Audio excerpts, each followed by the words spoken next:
I don't think I know how to intro this episode, because I cannot go into it with just acting all happy, celebu, all that. What we saw tonight was fucking pathetic. Mike Matheson has just cost the Montreal Canadiens their playoffs. This is the slump. The Montreal Canadiens came into tonight needing a win, needing 2 points. They could afford 1. They needed 2. And Mike Matheson said, you know what? Fuck that. I've made my money. I cashed in.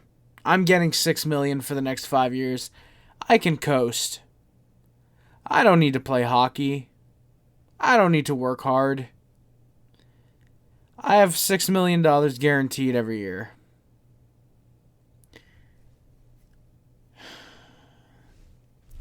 There was a post from r/Habs on Reddit, on Twitter, weirdly enough.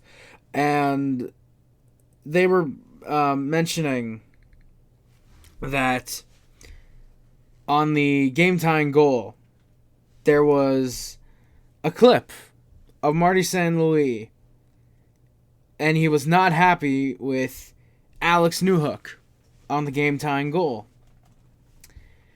They respond.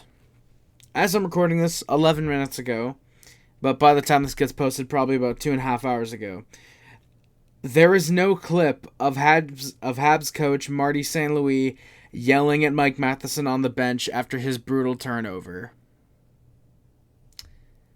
There is an account on Twitter who posted under the Canadiens' final score update. I'm trying to find it real quick. And he said something along the lines of, how does Jack get punished for Matheson's mistakes now? Because that always seems to be the case. Every time Mike Matheson makes a mistake on the ice, somebody else is punished for it. Arbor Jackeye is punished for it. Jaden Struble might get punished for it, but Mike Matheson is never at fault for his own mistakes. Quite frankly, if we traded Matheson in the offseason for a third-round pick, that is a net positive, because you have David Reinbacher coming up to play the right side. You have the opportunity to play Arbor Jackeye full-time on the third-pairing left side. You go for it. Mike Matheson is a cancer.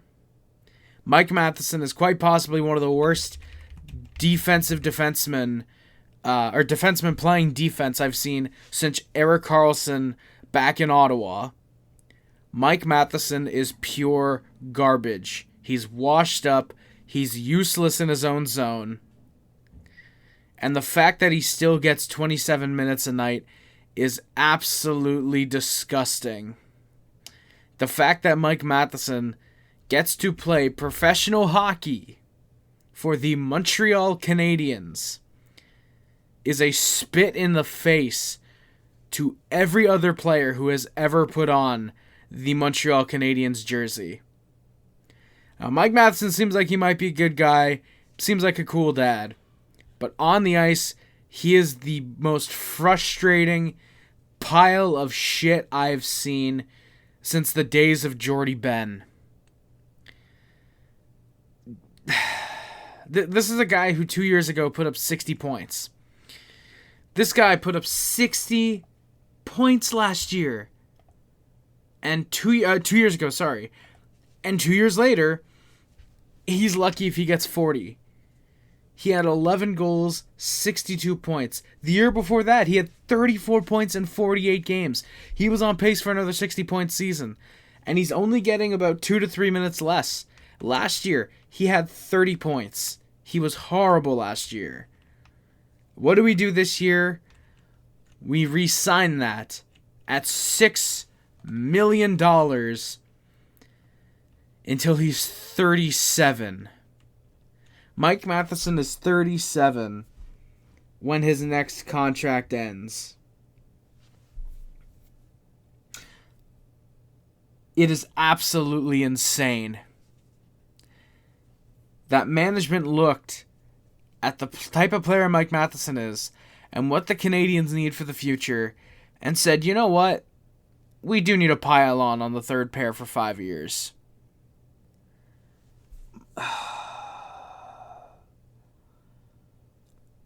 The fact that Mike Matheson does not get held accountable for his blatant mistakes, and a guy like Arbor Jack plays in the lineup, plays 12 minutes a night, has a respectable game, should deserve a few minutes more, and then gets benched, becomes a healthy scratch for Jaden Struble. When there's no mistakes in the game Jack played, and he gets to be a healthy scratch. And Mike Matheson, I will guarantee you, Saturday night against the New York Islanders, Mike Matheson is getting 28 minutes. He is going to get similar ice time to what he had tonight. ESPN hasn't updated it last time I checked, but Mike Matheson, I will guarantee, had somewhere around 26 minutes a night. That's what he always has. No, surprisingly, 21-42 tonight. He played 41-42. And the only reason for that is that we weren't in the lead. He would have been out there to defend against a 6-on-5.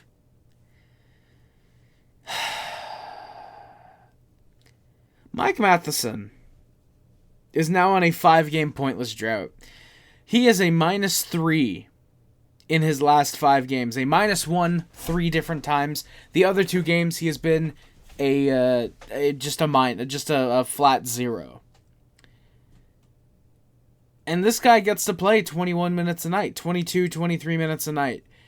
Mike Matheson will not have his ice time cut. Why? Because he's a veteran on the team, he's from Quebec, and quite frankly, Marty probably doesn't want to embarrass the veterans. And if he doesn't want to put a guy like Matheson in his place when he makes a mistake every 3 games that ends up costing us a goal, well then Marty needs to be fired. Marty St. Louis needs to be gone from the Montreal Canadiens if he's going to allow for bullshit like this to continually go on. Mike Matheson needs to be off the Canadiens. And quite frankly, you're not going to get value for him. This is a guy making $6 million until he's 37. He will be a 7th defenseman by the age of 35. If we're lucky to have him for that long. This is a guy who's going to lose his speed sooner rather than later. The offense might be there, but he sure as hell isn't going to be getting power play time because you have Hudson, you have Dobson, you're going to have Reinbacher, who all could play on the blue line on the power play, and a guy who, at best, should be anchoring a second unit on the penalty kill, and is probably going to be doing that in a year or two once you have Reinbacher and Gouli fully healthy.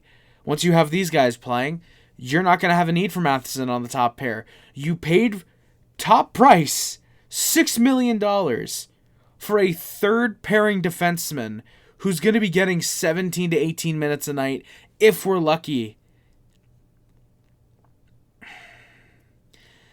I get that every cup-winning team needs a bad contract. It usually seems to be the case. Every cup-winning team seems to have one fairly bad contract. But I would assume that would have been a 4th liner. Gallagher, maybe Anderson. Gallagher, at least because he's been a vet. He is a vet, and he's been on the Canadiens for, 13 years? I think 2013 is when he came in. 2012-13, I think. Not a guy like Mike Matheson.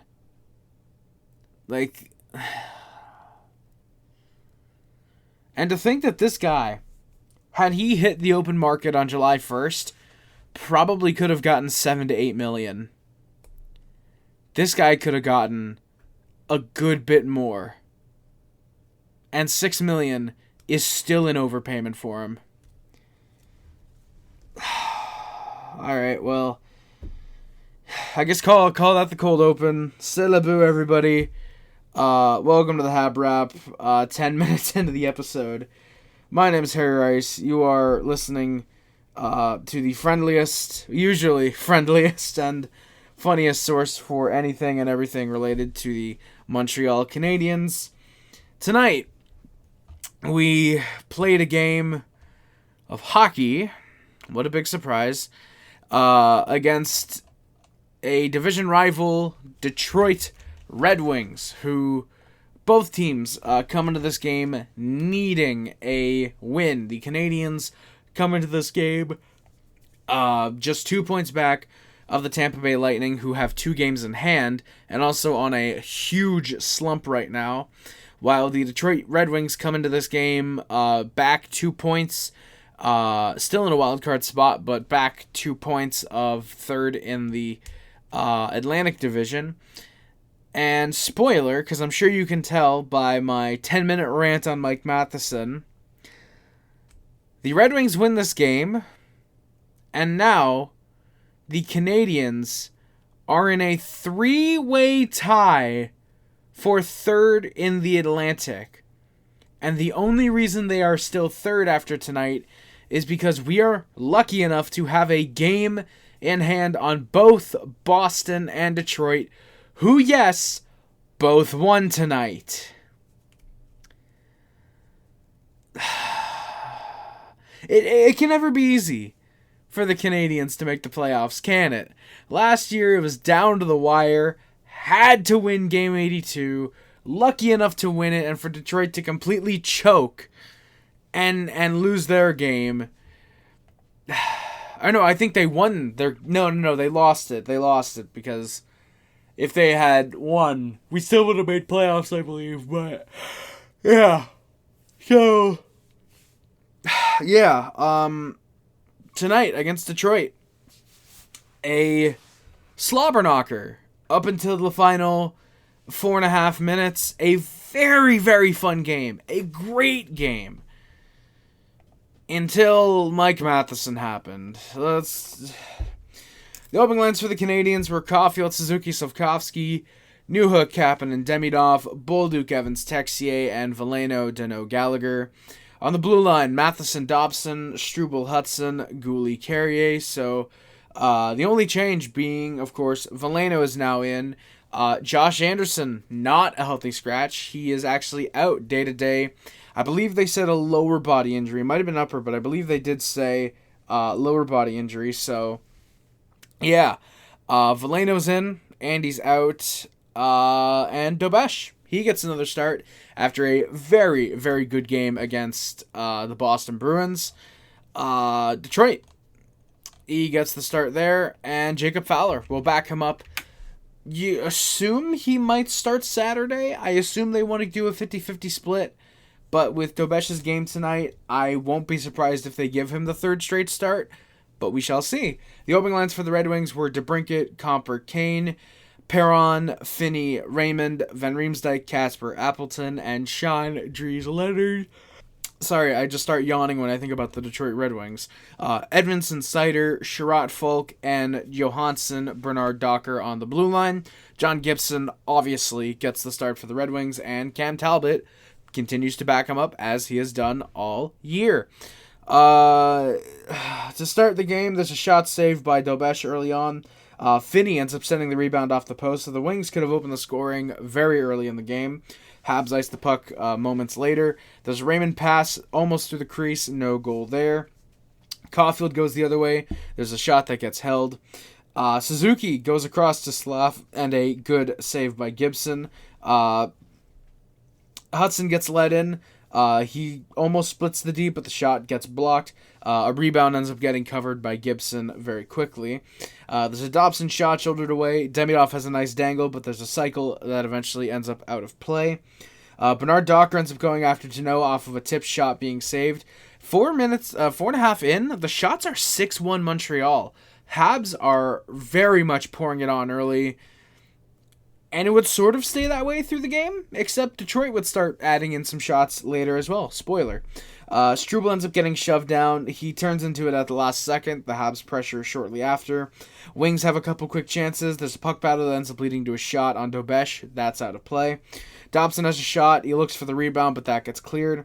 Gallagher, as he falls, almost clips Simon Edvinsson. That is scary. Thankfully, he doesn't, but that was very close. And we end up getting our first penalties just about 8 minutes in. About 9.5 in. We get Gooley called for an interference and James Van Riemsdyk called for a rough. After a sequence at the benches, we go 4-on-4. On said 4-on-4, Detroit presses. There's nothing aside from a wide Sherratt shot. And here we go. DeBrincat wants Dobson. Just a piece of shit move on DeBrincat's end. Gooley and Finney end up tied up as well. That would be a constant, was Dobson and DeBrincat. DeBrincat constantly trying to go after Dobson for no reason. That would be a constant through tonight. Conference of cross-checking Gooley into the boards. Gooley ends up wanting a piece of him. Veleno almost comes in, but he ends up getting covered. There's a poke by the Canadiens off an icing. Gibson has a save on Suzuki, and at center ice, he runs down a man. Love to see that. Newhook gets a look shortly after, but the shot does get saved by Gibson off of a cycle. Habs end up pressing, but it gets turned over. Shot off the rush. The rebound goes off of Kane. Dobes makes the save. Red Wings get a couple more chances. There's one that gets gloved and held. The Habs press. Evans is shoved by Sherratt into Gibson. Three Wings obviously start mugging Jake Evans because they're a bunch of fucking pussies. Everybody ends up getting a partner, and the Habs go to a power play with 2:21 left. Sherratt, the only penalty, gets called for roughing. Don't get used to Detroit getting their comeuppance tonight. Don't get used to that. The refs very much putting the whistles away after this. Red Wings end up with a clear right away. Habs set up. Caulfield gets found. He hits the post. That would have been awesome. Hudson has a one-timer saved off of a cycle. Habs set up, but off a misplay, the Wings clear. Habs end up 0 for 1 on the power play. Shots are 12-8 for the Canadiens, and still no score after the first period. I was going to say after the second period. Jesus. No, just after the first. In the second period, Kasper has a good pass, but the shot isn't there. Dobes ends up gloving one moments later. Texier has a long shot saved. Red Wings have a tough time getting into the Habs zone for a couple minutes. Habs try to set up. There's a near shot for Slafkovsky, but just nothing on net. There's a puck that then hops over Texier's stick. Habs go to a power play 5 minutes in. Carrier gets called. Habs go to the penalty kill 5 minutes in. Carrier's called 2 for a hold off of a race to the puck. Dobson clears after a short cycle. Habs get a near 3-on-1. Veleno comes in. He takes the shot and ends up riding the boards and out. I don't think the guys realized how much space they actually had. They could have rushed for a 3-on-1. At the very least, it would have been a 3-on-2 for sure. Dano off a face-off win. He ends up with a nice wrap try from behind the net. Habs do end up clearing still regardless. Veleno has a near break. He pokes it for Kapanen, but it's just too far for him. Habs are 1 for 1 on the penalty kill. Might as well have been a Habs power play with how many chances they got. The Wings have a cycle. Perron with a sharp angle shot, but that's off the post and wide. The great shift for Ivan Demidov shortly after. There's a nice dangle around a man. There's a wrap try to center, but there's no goal. Demidov then gets interfered with twice. There's no call on either of those, especially the one where he just gets shoved to the ice. And then the Habs go to the penalty kill just about 8 minutes in. Hudson's called for an interference. So, yeah, you can shove down Ivan Demidov all you want, but how dare Lane Hudson accidentally bump into Alex DeBrincat. So, there's that. There's no call for the dive either. Kane has a shot blocked by Matheson on a cycle. Habs, Wings keep the cycle going. Wings fans getting restless after about 20 seconds without a shot. There's a Van Riemsdyk look right in front, but that goes wide. Edvinsson has a shot tipped by JVR into the chest of Dobes, who ends up holding.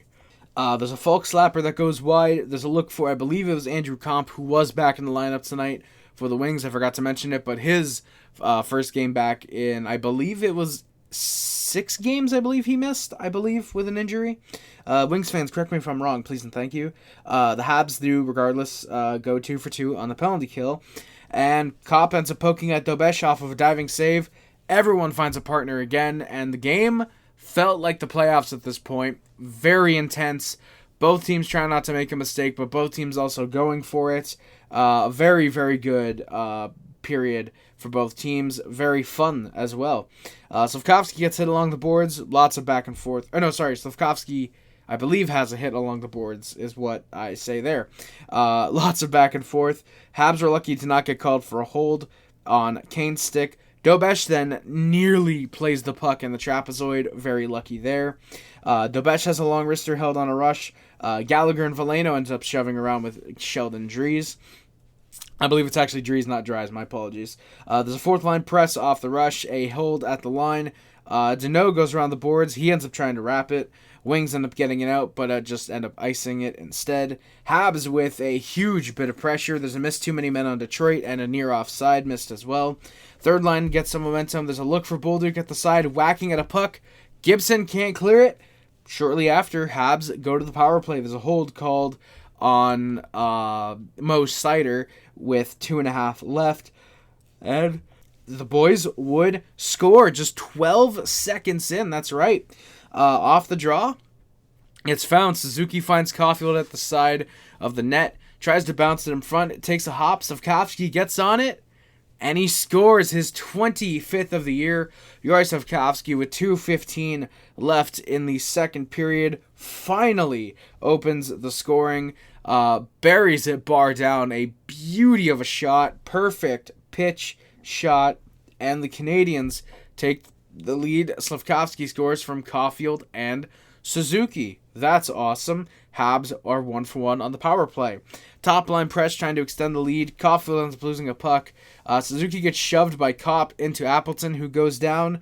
They blow the play dead as the Canadiens were pressing because Canadiens can't get a rush. Why should they be able to? That's got to hurt. Appleton ends up going down. He, I believe, would not return for the game. And after the second period, the shots are 22-15 for the Canadiens. They have a 1-0 lead after the second. In the third, Habs with an icing 34 seconds in. They try to rush. All they end up getting is a Struble shot just wide. Wings try to press. There's a Kane chance that's stick checked away. And they end up scoring off of a lucky bouncer from Kane. It's a long-range shot. It hits Dobson in the backside, hits Comfer's leg, beats Dobes, and all of a sudden, we're tied. 1 goal apiece. Unfortunately, Comfer with his 10th of the year, he scores from Kane and DeBrincat. And then here we go. After a whistle, Struble with a nice shot to the back of the head, back to the head of a Red Wing. Edmondson ends up running down Caulfield because he's a piece of shit. Seider tries to go at it with Struble, but because the refs are there, Seider thinks he's a tough guy. The Wings are starting to get dirty at this point. And we go 4-on-4. Struble and Seider both get called 2 for a rough at 4 minutes. Dobson has a shot that misses. The Wings press. Raymond with a shot off a stick and out. Habs try to cycle. Bolduc keeps one in at the point. That ends the 4-on-4. Caulfield has a shot wide. He gets bumped off a puck. Wings press, but there's a poke on a DeBrincat chance. Wings cycle with 2 good saves by Dobes. He comes out to play the puck behind the net. He was very confident at this point. I believe 4 shots in about 2 minutes. Dobes was very good in the third period. Matheson from the line has a wrister saved. That comes shortly after a Kapanen chance right in front off of a puck battle. Or a battle in the corner, I should say. The Red Wings press. There's another save on Comfer. Back the other way, Dobson goes wide as he looks to get a tip in front. Wings ice the puck after a failed Habs icing at 7 minutes. And DeBrincat, after Dobes holds, he starts cross-checking Dobson. Of course, there's no penalty because why would there be? The guys are wearing primarily red, not white. The Wings press. Dobes has a good save through traffic. Kasper whacks. Evans doesn't like that. We get some fists thrown. Good on Evans defending his goaltender. Dobes throwing Kasper's stick out. You love to see that. Should have stomped on it first. But, you love to see it. And then we get the Undertaker's theme as we're coming out of the commercial break. You got the gong into the theme, not just the straight theme. You got the gong as well. That's fun.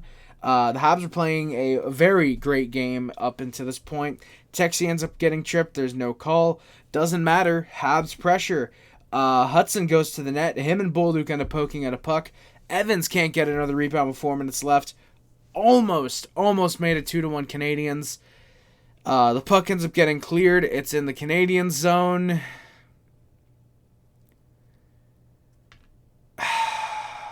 And Mike Matheson. So, I don't know how to exactly describe this. But Matheson, the puck comes in off the blue line. It's just, sliding down the ice. A typical, oh, okay, it's a puck. I'm going to go play it. Matheson gets control of it for about 0.3 seconds. Overskates it. Loses balance. And Alex DeBrincat is right there. So instead of Matheson just, I don't know, okay, just let me poke at it.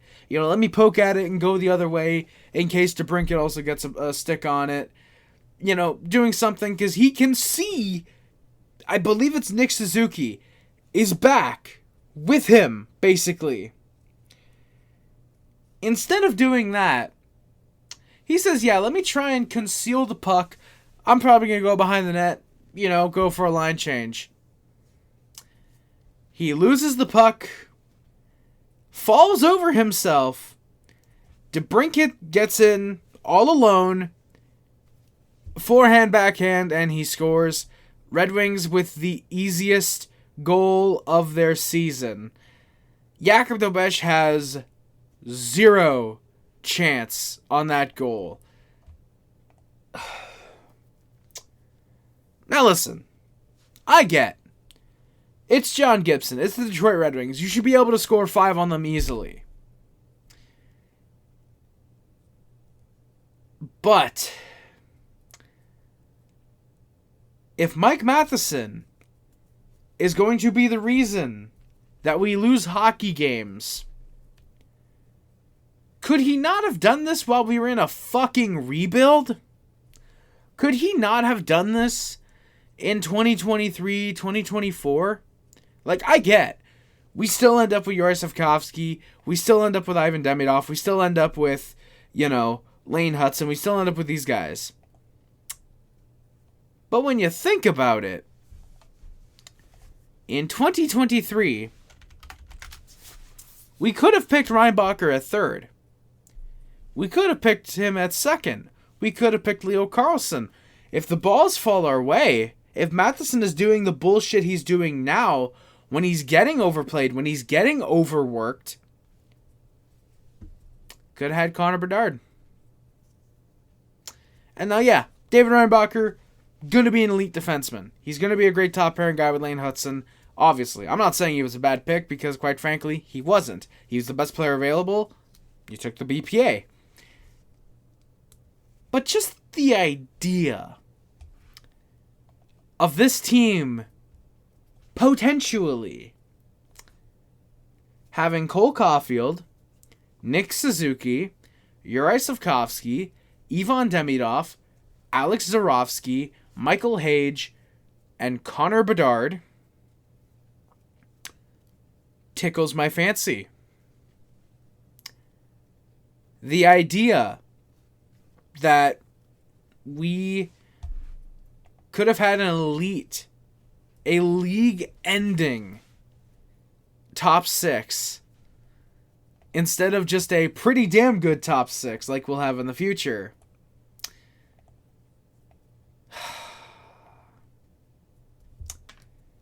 Mike Matheson really picks the worst times to be a fucking trash defenseman, doesn't he? The headshot on Johnny Boychuk against the Islanders, which was really Johnny Boychuk's fault when you think about it.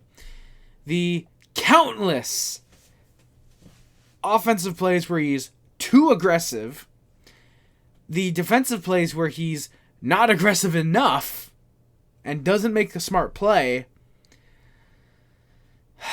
It's frustrating being a Canadiens fan and knowing that we have 5 more years of Mike Matheson to look forward to. We could have traded him at the deadline if we didn't extend him. We could have looked at Matheson and say, hey, Mike, how would you feel about doing a swap? We want to swap you and insert whichever defenseman here. You know? Could have looked at him and said, hey, Mike, there's teams offering a first-round pick for you. You mind if we deal ya? And instead, no. Let's give him $6 million for 5 years. Let's sign this guy until he's 37. Why not? So yeah, DeBrincat scores with 3 minutes left. The Canadiens have no hope at this point. They're going to miss the playoffs. A minute 52 left. The Wings ice a puck. Dobes comes out for the empty net. In other words, the Caden Primo. The Red Wings miss the empty net. There's no icing as it gets deflected off a Hab stick and wide. 54.4 left. There is an icing off of a Perron chance. Marty St. Louis calls his timeout. And with 17 seconds left, Comp hits the empty netter. By the way, Comp scores from Canada. DeBrincat, I think I said that. DeBrincat gets his goal, obviously, unassisted. Comp scores from DeBrincat. So, what'll probably end up being a 2-point night for DeBrincat because the assist on that Comp goal probably won't stand. It hits Dobes. Then off Dobson, then off of Comfer. But yeah, they hit the empty net. Who cares? Canadiens are done. I don't care what people say. Oh, well, they're in the playoff spot now. No, we're fucking out. We are fucking out. Boston sucks. I get that. Tampa is on a very cold streak right now. They have 3 games in hand on Boston and Detroit. They have 2 games in hand on us. Detroit has looked shaky, yes. Ottawa is starting to win. We are going to miss the playoffs. This is a team that's 1-3-0 in their last 4 games? The Montreal Canadiens should have better expectations than this. We made the playoffs last year. We are out of the rebuild. I don't care what people say. When you make the playoffs, your rebuild is over. You look at the 2018 Maple Leafs, I believe it was. Made the playoffs. No, it was 2017 when they faced the Capitals, and I think about it, I believe. Because they faced Boston in 18 and 19. 2017 Maple Leafs. With Marner, Matthews, Nylander all on the team. They make the playoffs. That is their rebuild over. They go out. They sign John Tavares. They sign, what's his face? Patrick Marleau. While that wasn't necessarily a good contract, neither of them were. They still made moves to maintain a playoff position. And I get, we're going towards depth. We're going towards young players and getting depth, something the Leafs don't have. And we're building a team, not a core 4. We're building a team. But it would still be nice to have a team that can make the fucking playoffs. I get, there's 14 games left in the season. There's obviously still a chance that we make it. Yes. Are my hopes heavily dashed yet now? Yes, they are. Because the Montreal Canadiens are going to have a tough schedule coming up. Including tonight, where they lose to the Red Wings in humiliating fashion, by the way. How the fuck do you lose to Detroit? They play the Islanders on Saturday. They're out of a playoff spot right now. They're going to be fucking going for it. They play the Hurricanes on the 24th.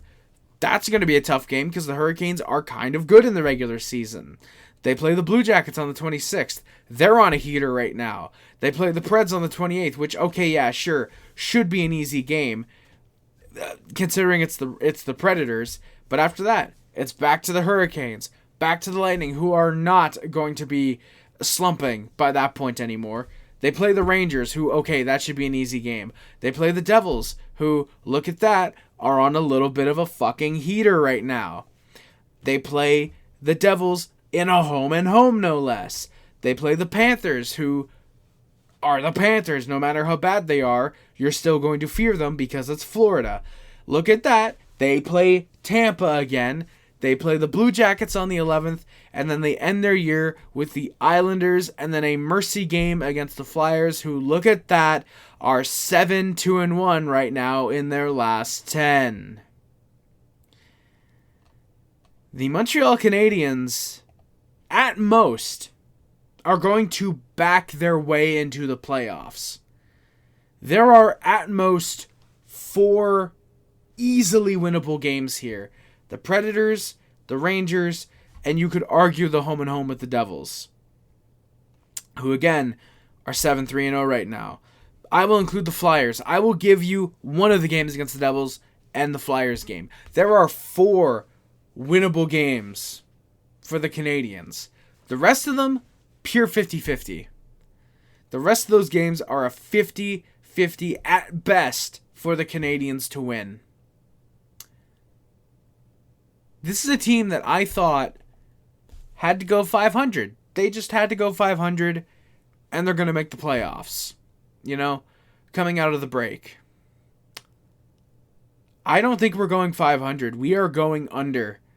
We are going to miss the playoffs the way we did, what was that? I think it was 2007, the year that the Islanders made it over us. In embarrassing fashion, by the way. Who the fuck lets the Islanders make the playoffs over them? What do you know? They got swept into embarrassment. A team that, by the way, blew, what was it, 2-0 and a 5-3 lead to the Maple Leafs in that final game of the year for the playoff spot.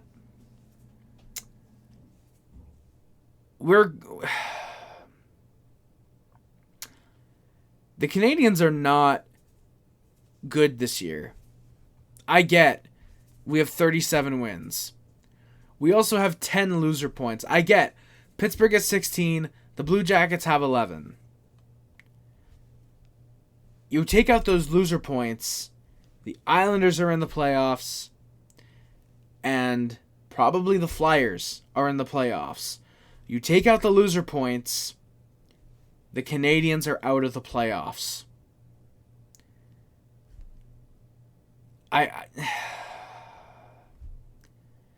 You get why I'm angry. Because this is a team that had so much promise coming out of the break. They played such good hockey.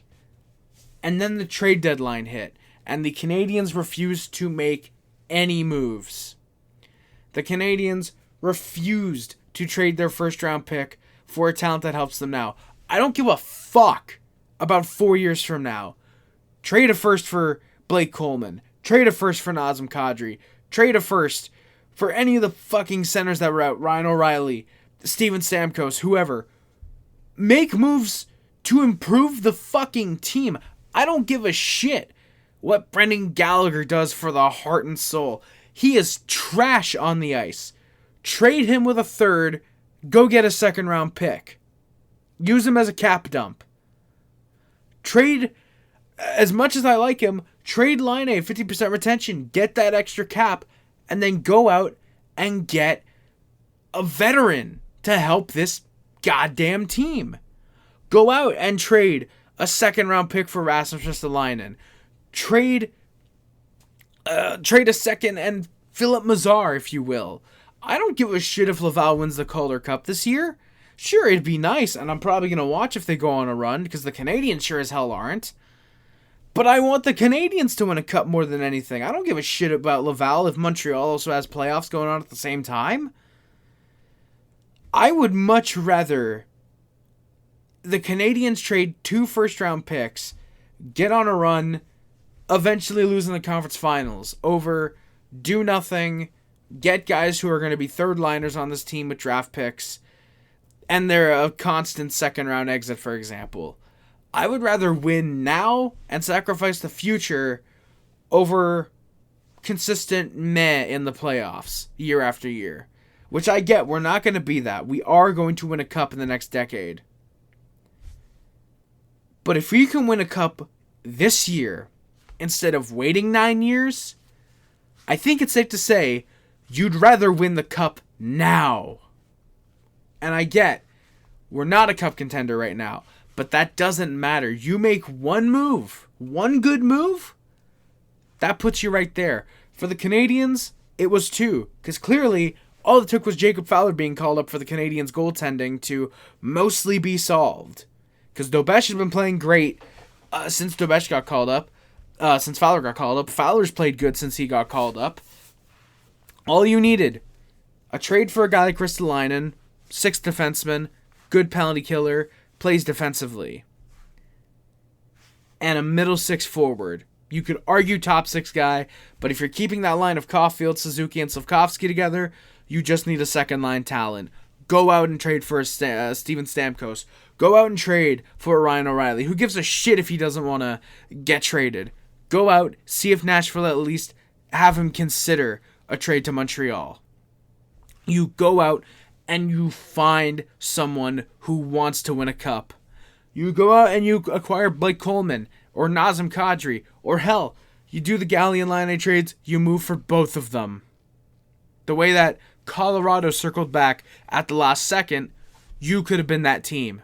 I get, Kadri really wanted to go to Colorado. I'm sure he would have been fine coming to Montreal at 2 p.m. if Colorado hadn't circled back at the last second the way that they did.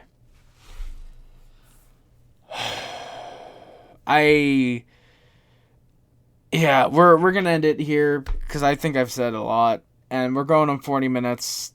Jesus. Yeah, the final shots end up being 32 to 28 for... 33 to 28 for the Montreal Canadiens. The Wings, again, do win the game with the final score of 3-1. And, yeah.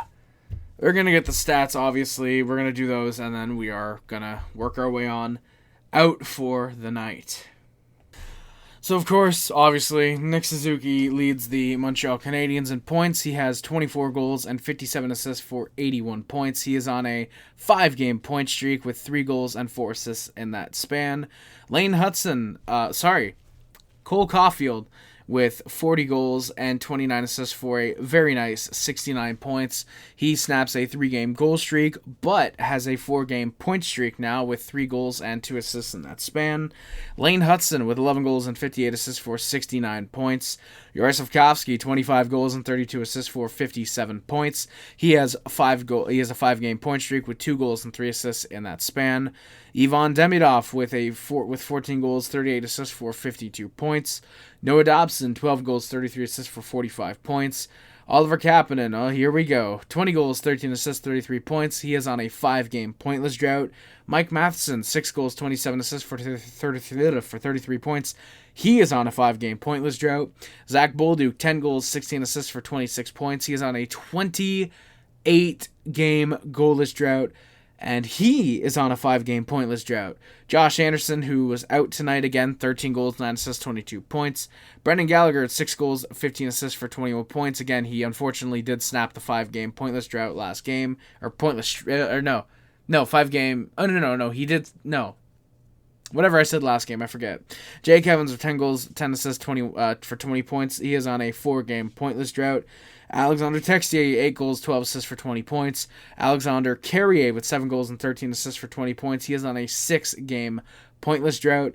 Alex Newhook, 9 goals, 10 assists for 19 points. Kirby Dach, who was unfortunately hurt, 8 goals, 6 assists for 14 points. He had 1 point in his last 6 games before he got hurt. Phil Deneau, 5 goals, 6 assists, 11 points. He is on a 5-game pointless drought. Jaden Struble, 9 assists. He is on a 5-game pointless drought. Caden Gooley with a goal and 6 assists for 7 points. Sammy Blais during his time with the Canadiens, 2 goals, 3 assists for 5 points. Joe Veleno, 2 goals, 2 assists, 4 points because he played tonight. An 11-game pointless drought. Arbor Xhekaj with a goal and an assist for 2 points. He is still on a 27-game pointless drought. Owen Beck in his time at the NHL had a goal and a 7-game pointless drought before he got sent to the A. Patrick Laine, who is now just a healthy scratch. Florian Xhekaj and Jared Davidson, who are both in the AHL, all have an assist this year. Arbor Xhekaj obviously leads the Canadiens with 7 fights. Josh Anderson and Jaden Struble each with 2. Brendan Gallagher, Kirby Doc, Caden Gooley, Joe Valeno, and Florian Jacki all with a fight this year as well.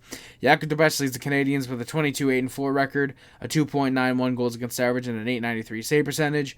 Samuel Montembeault with a 10-8-4 record, a 3.43 goals against average, and an 872 save percentage.